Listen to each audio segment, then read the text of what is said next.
They located something stellar orbit on Earth. It was a black device,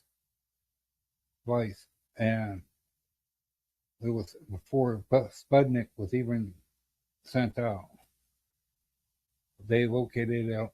It was on radar, long range radar. That this was a device they do not know, and it's been there forever.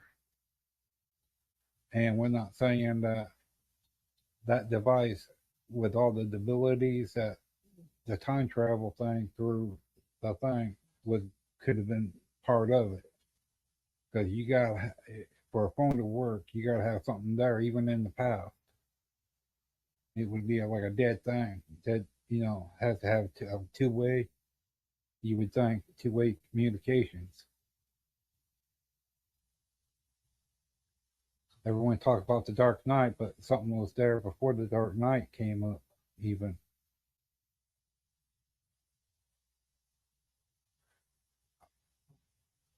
Okay, so I just did that, and it said the most famous alleged device detected before the launch of Sputnik. Okay, so the legendary object known in popular culture and conspiracy circles as the Black Knight satellite. Now that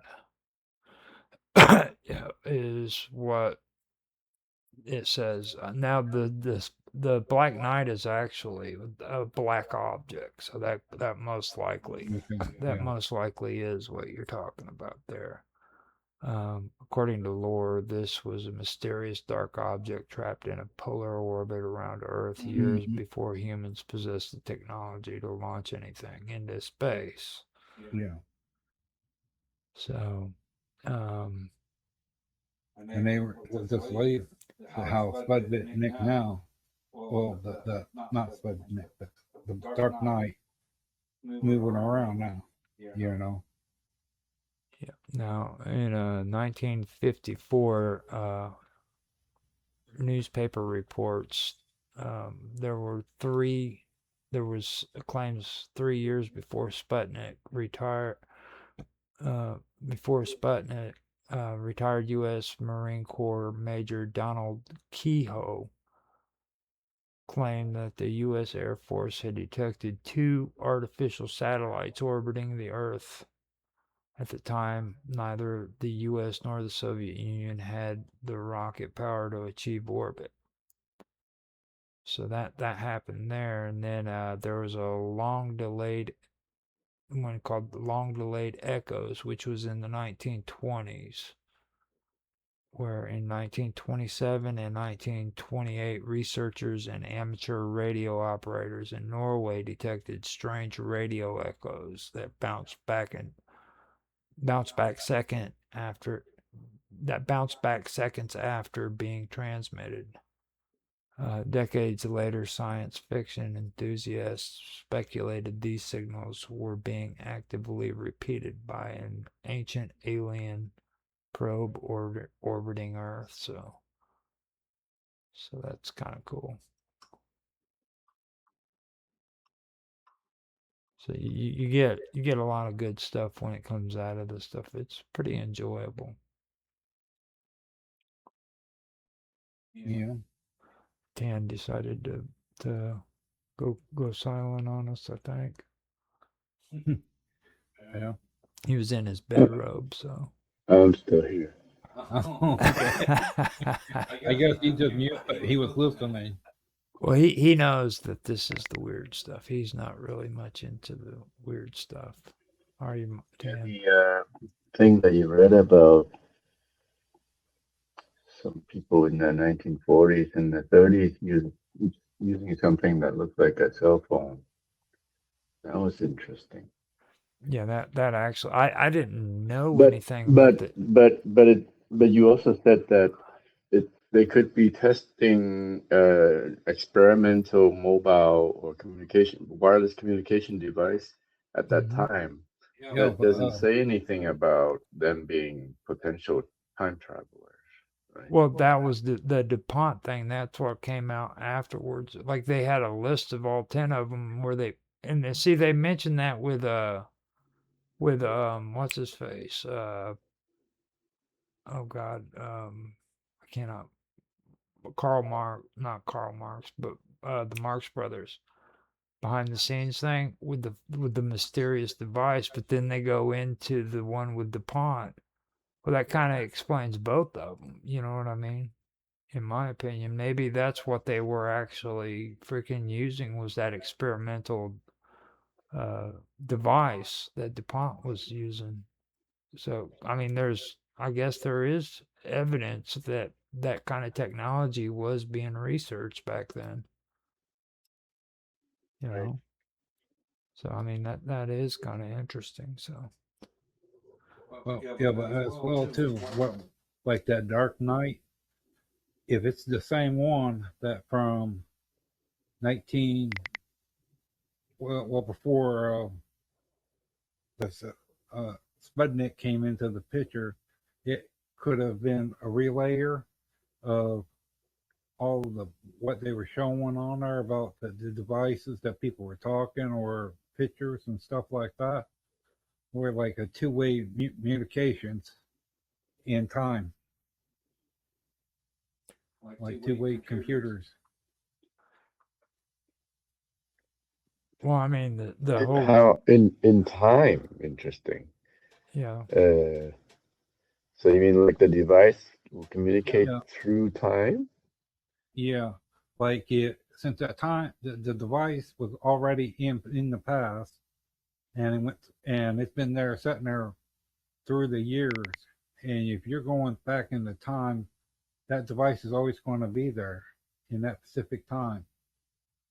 The Yeah, Dark but if Knight. that device at that time will communicate with the signals of that time, But unless you you have gotta be some quantum device that can communicate through time, that's well. No, not a no. conventional device. If you're in time, you're going back into a specific timeline, like 1920s, where the Dark Knight was there before that, but it can pick up that signal.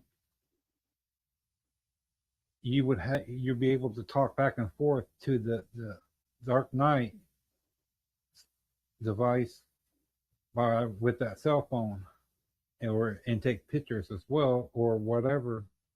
But the device would have a two-way thing for it helps with information, data collection, and all that about that specific time where you know what not to do and what to do.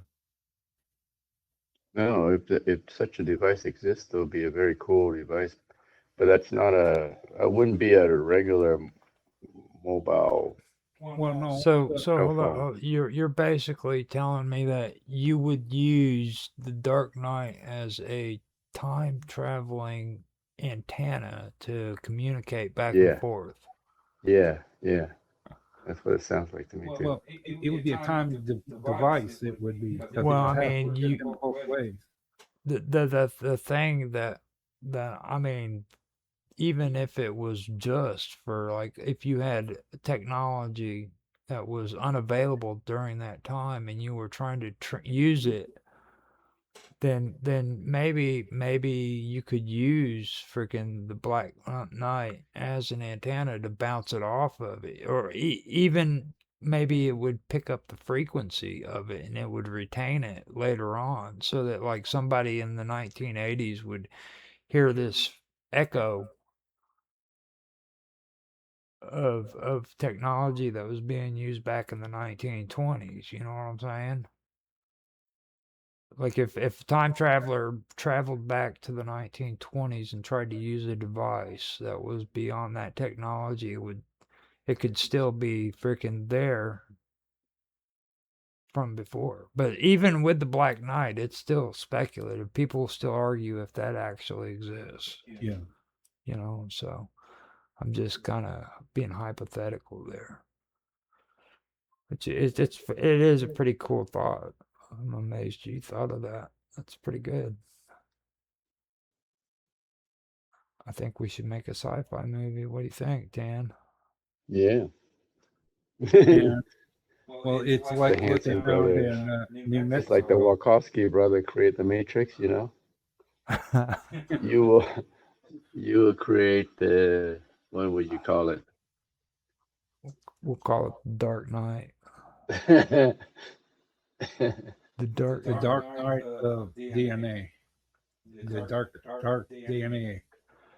Well, the way this episode is going, I think you should leave naming to me because like you haven't figured out what you want to name your show. You just Yeah, I know. so. Oh, there's V. He's back. I found some free time to be able to join the show. What are you guys doing? We're talking about time Talking travel. time travel. Do we have it? Ooh, what a subject! I probably missed out on the whole scientific basis behind your guys' discussion. No, there was absolutely no scientific basis whatsoever. Don't yell at me, please. Well, I did bring up a thing about they got a picture thing on there, but I brought it up about will you take year by like every 5 or 10 years the camera, in what way does it change? The what you call the pigment? I'm saying that right, ain't I? The color, the little square pixels. Okay, you take the pixels of that picture and you stop and think, what year was this picture made from, and the size of back then, what size of the pixels was back then in like 1920s? You're talking about like what paintings? No, the picture. When you take a picture, Oh, okay. I'm sorry. Go ahead. okay, and then you take the picture and you think of, okay, how many pixels were in this picture at 1920, and the color, the type of color it is. Okay. I can tell of the you camera, how far the camera can take that picture at 1920, and how good the pixels would, the thing. How many pixels would it take for the distance? that's a very interesting concept because when I was in tech ed, I was okay. So we had a photo day, which was like we basically had to make a camera out of a shoebox and other materials. I was the only person in the class to get an A, the only person in the class to get a clear picture. I mean, clear. Yeah. And the negatives were just as beautiful and everything. And I never actually thought of that in terms of pixels because that's Yeah. digital. I mean, this is analog technology you're talking about right now in the Yeah. 1920s, right? Mm-hmm. Back then, they didn't have digital. Right. I mean, the And concept of digital was yeah, it's not, it didn't exist. yeah, I know. Whether it happened or not. I mean, because obviously you have pigmentation on a easel or a photograph. So, you have a backdrop for something where the image is there and it has to be pixelated, right? Yeah. Even though it may be analog or not. And you would think too, and okay, and for each, like I guess 5 or 10 years, in what way does the pixel, the lookout, the colors, how it changes through the years? Okay, how You're talking about an aging photo. well, no. I'm saying for the pixel, the size of the pickle, the things. What size are they through the years since the upgrade of the camera? How do they lay out to through the years? Do they get smaller, thinner? I mean, small, but still have a nice picture to it, more clearer.